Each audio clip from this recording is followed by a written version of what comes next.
volta com o nosso programa Entre Amigos, ainda dando sequência aqui com esse tema que é muito palpitante, como eu disse na entrevista anterior, aqui com o Dr. Cláudio Neves, médico, gerontólogo e geriatra.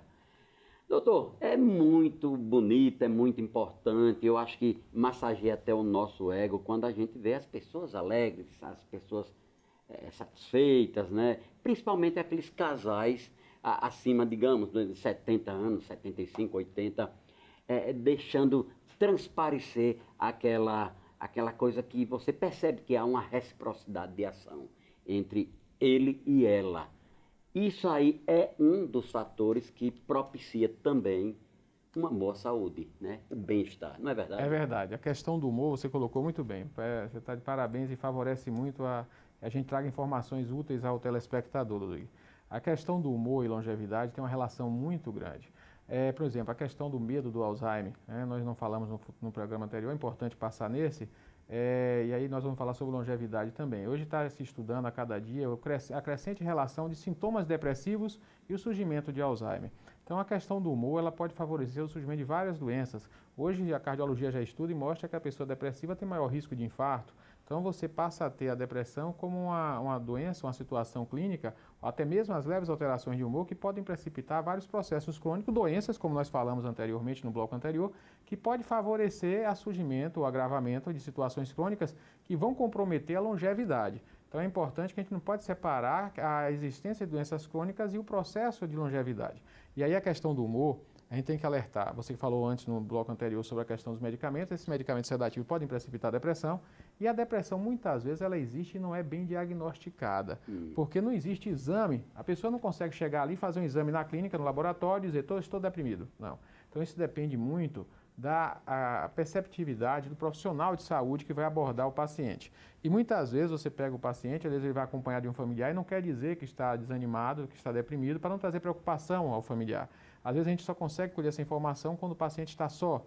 E isso é algo que às vezes não acontece costumeiramente. Então nós temos que às vezes provocar, o profissional deve provocar e buscar. O diagnóstico da alteração de humor é clínico, depende da sensibilidade do profissional. E esse processo ele pode acontecer por várias causas. Ele pode acontecer por uma questão de uma precipitação de um estresse, uma preocupação. O estresse favorece, a pessoa tem uma predisposição genética, de repente acontece um processo estressante em que há uma alteração dos mediadores químicos, há um aumento do nível de cortisol, mexe com a GABA, mexe com tudo e a serotonina pode cair. Essa serotonina ficando mais baixa, você que é o mediador químico da felicidade, a pessoa pode ter então uma alteração de humor. E isso pode precipitar várias doenças, inclusive porque vai afetar o sistema imunológico, né? As pessoas começam a ter uma queda compromete o sistema imunológico, a qualidade de sono, a disposição para a atividade física, tudo. A alteração de humor vai comprometer todos aqueles fatores que são fontes e compõem o conjunto que é importante para o que a gente está falando do segredo de uma boa longevidade. Então a manutenção de um bom humor é importantíssima. E aí nós temos que lembrar outra coisa, que pode precipitar. À medida que a gente envelhece, a questão dos alimentos industrializados, a falta de uma boa alimentação que a gente falou também, e hoje já tem estudos da psiquiatria, até de consenso mundial, de que a boa alimentação ela favorece ao tratamento de processo depressivo. Se uma boa alimentação favorece ao tratamento, uma boa alimentação certamente, não tenha dúvida, também pode favorecer a prevenção. Então nós temos o cérebro, essa árvore neural, cheio de neurônios, de galhos, de troncos nervosos, que precisa ser bem nutrida. Então nós temos que estar atento a isso e ter uma alimentação também importante para a conservação de um bom humor. Isso está cada dia provado, que a alimentação favorece. E hoje nós já temos até suplementos, Às vezes as pessoas têm uma deficiência... Suplementos alimentares? Suplementos, a gente tem alimentares ou suplementos como em forma de compostos, de suplemento de vitaminas. Por exemplo, a pessoa não consegue ter uma alimentação rica em triptofano, que é o aminoácido precursor da serotonina. Você pode fazer uma conjunção, uma suplementação. De forma dosada também. De forma dosada para cada caso, cada idade. A falta de vitamina B6 pode favorecer a precipitação de alteração de humor. Hoje já tem estudo da famosa vitamina D, que também já está relacionada à memória e ao humor. A questão da vitamina D hoje tanto se estuda, a relação da vitamina D.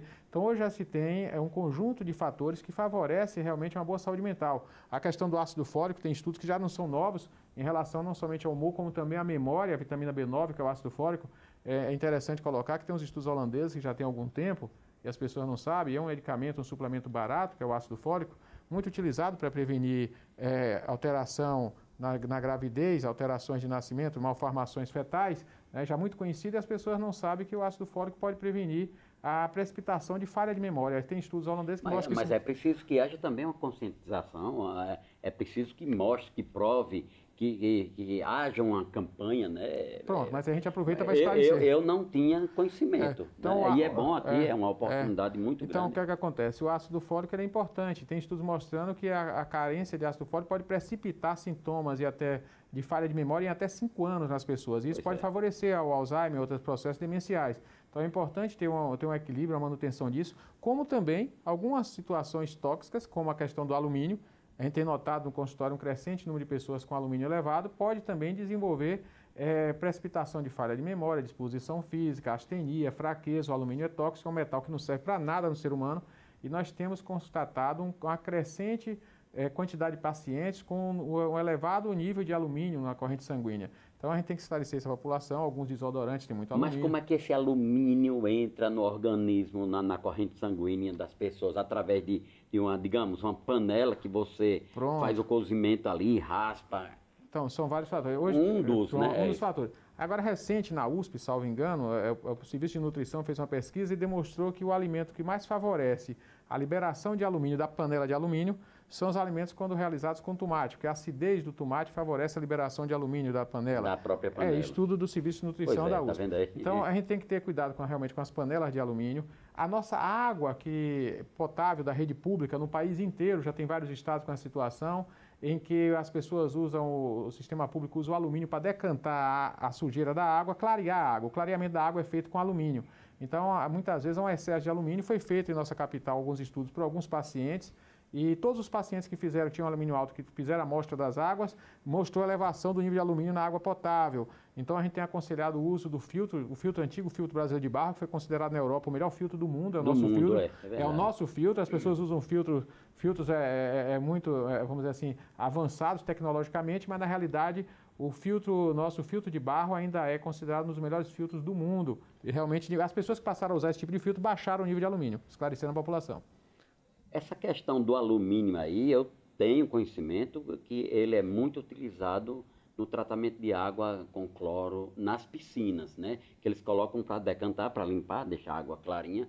Agora, eu não sabia que as empresas de água, elas utilizavam.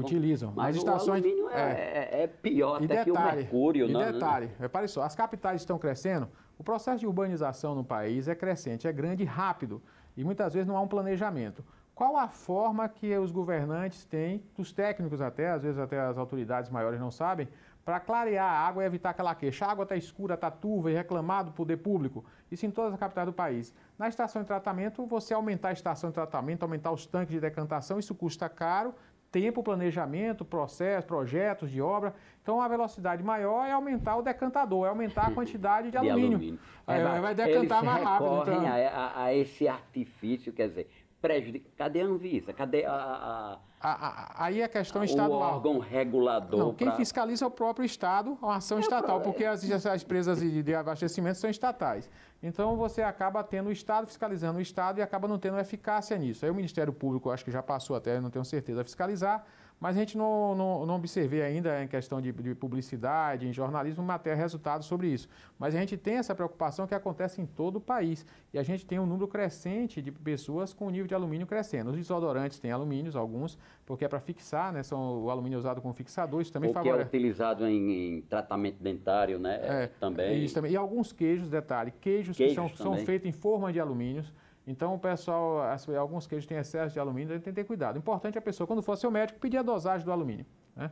É importante estar acompanhando.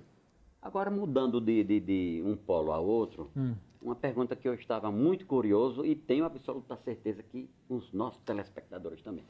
A questão do mal de Parkinson geralmente acomete pessoas já com a idade um pouco avançada. A que se atribui, doutor? É uma doença crônica, degenerativa, progressiva, né? Não tem realmente... Típica de pessoas, ou pode acometer pessoas... Ela é mais comum realmente nas pessoas com a idade mais avançada e, infelizmente, não tem um cura e um tratamento que dê uma resolutividade. A preocupação maior nessas pessoas é a manutenção da qualidade de vida. O profissional médico que acompanha, a família e o próprio paciente tem que buscar muito fazer atividade física, alongamento, medicar de forma adequada, ajustar hoje surge a cada dia medicamentos mais modernos e não esquecer de tratar um assunto que a gente falou nesse instante que acompanha com muita frequência a pessoa com Parkinson, que é a depressão. A pessoa passa às vezes não conseguir mais dirigir, isso compromete o humor, então tem que tratar esse processo depressivo. Realmente é uma situação, é uma doença crônica que traz realmente prejuízo para a qualidade de vida da pessoa e geralmente da família de forma associada. É realmente um ponto que preocupa muito. Não só a doença de Parkinson, como as outras doenças que a gente já falou, Alzheimer e outras situações clínicas. Como diria o poeta Vinícius de Moraes, a gente mal nasce, a gente já começa a morrer.